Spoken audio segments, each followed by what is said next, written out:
यह question 69th BPSC का set ए का 123 नंबर इकोनॉमी से रिलेटेड क्वेश्चन है। इसमें कह रहा है कि सेंट्रल गवर्नमेंट गैर योजना व्यय के बारे में निम्नलिखित कथन में से कौन सा सही है, सही को चुनना है।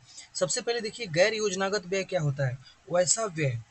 गैर योजनागत व्यय का मतलब होता है वैसा व्यय जिस पर सरकार पहले से योजना बनाकर नहीं रखी है कि हमें किस चीज पर कितना खर्च करना है। ठीक है। गैर योजनागत व्यय के दो प्रकार होते हैं। गैर योजनागत व्यय के एक रेवेन्यू व्यय होता है और एक होता है कैपिटल व्यय यानी पूंजीगत व्यय होता है। देखिए, इसमें पहले अब स्टेटमेंट एक बार पढ़ लेते हैं फिर देखते हैं। वैसा व्यय जो ब्याज भुगतान पर होता है, वैसा व्यय जो साइंस टेक पर होता है, वैसा व्यय जो एग्रीकल्चर पर होता है। अब आप सोचो, एग्रीकल्चर पर होने के लिए सरकार पहले से तो हमारा बजट तैयार रहता है। साइंस टेक में हम कितना खर्च करेंगे उस पर भी हमारा बजट पहले से क्या है, तैयार है।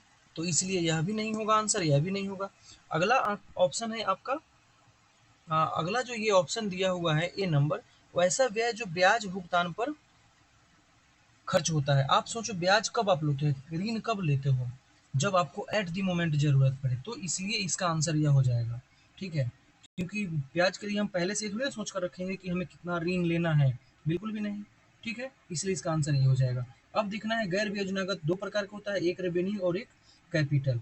जो हमें पूंजी जनरेट करने के लिए जब करना पड़ता है तो कैपिटल बोलते हैं, जैसे विभिन्न प्रकार का भवन बनाना, मशीनरी बनाना, खरीदना हो गया, विभिन्न प्रकार के बुनियादी ढांचे को बनाना होता है, वो कैपिटल में आता है। और पेंशन सब्सिडी हो गया, सरकारी कर्मचारियों का वेतन हो गया, उसके बाद हो गया हमें जो हम ऋण पे ब्याज देते हैं, ये सब किस पे आता है? रेवेन्यू पे आता है। समझ गए इस बात को?